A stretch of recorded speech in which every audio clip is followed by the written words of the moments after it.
কিছু কাছের মানুষের আচরণে খুব কষ্ট লাগে, বলার বহু অপশন থাকা সত্ত্বেও কিছু বলি না, শুধু মন থেকে উঠিয়ে দিই।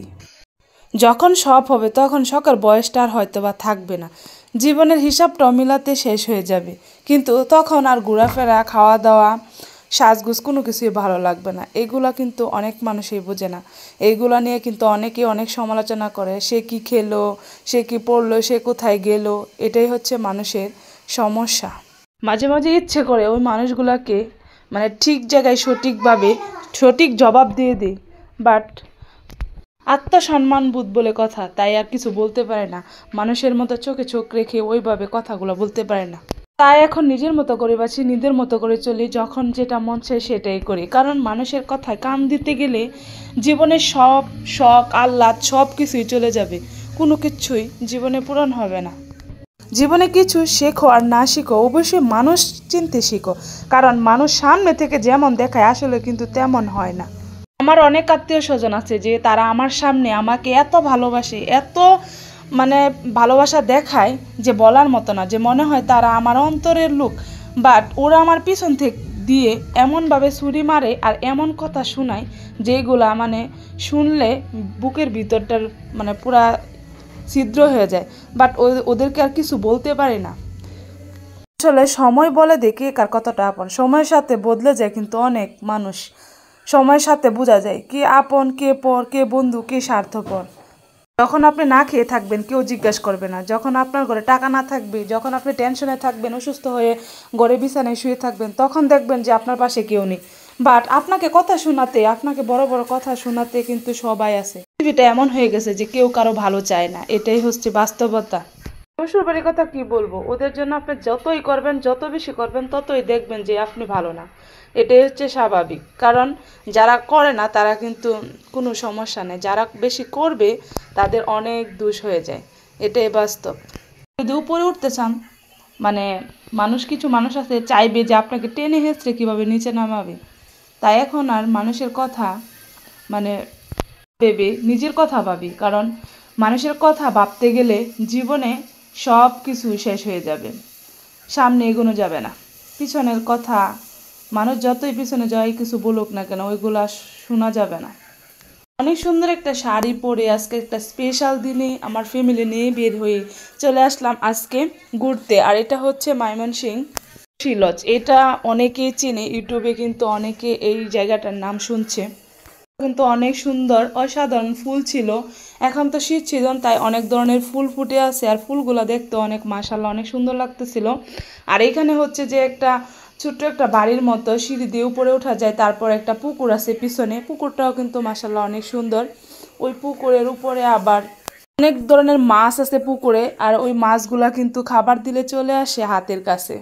আমরা সব জায়গা ঘুরে ঘুরে দেখবো আর কি। অনেক সুন্দর জায়গাতে আসলাম, আর এইখানে দেখেন এই যে পুকুরের উপরেই কিন্তু বসে আছিলাম। এখানে এসে তো অনেক ভালো লাগতেছিল যে এমন একটা সুন্দর একটা জায়গা। আসলে আজকে স্পেশাল দিনে স্পেশাল মুহূর্তগুলো সুন্দরভাবে কাটিয়েছি। বাট এইগুলো নিয়ে কিন্তু অনেকে অনেক সমালোচনা শুরু করে দেবে, তবে এইগুলো আর মনে কিছু করি না। যে যার মতো পিছন থেকে বলতে থাকুক, আর আমি আমার মতো চলতে থাকি। লাইফে আমি অনেক অপমানিত হয়েছি, অনেক কথা শুনছি, তবে আমি একটা নারী হয়ে চাই জীবনে কিছু করতে বা সবাইকে দেখাতে যে না, নারীরাও অনেক কিছু করতে পারে। কারো কথায় শুনে যে চুপচাপ বসে থাকবে ওই নারী আমি না। আমি চাই আমি জীবনে অনেক কিছু করব, সামনে এগোনোর চেষ্টা করব।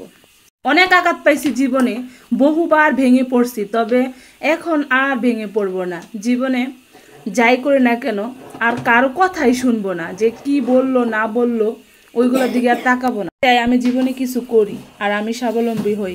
আসলে নারীরা চাইলেই অনেক কিছু পারে।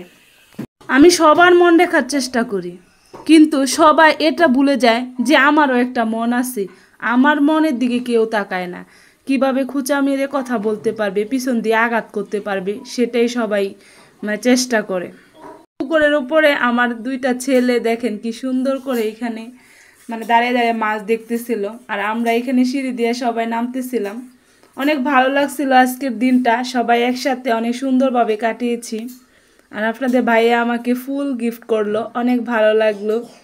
আর এখানে দেখেন পুকুরের উপরেই কিন্তু ঘুরতেছিলাম।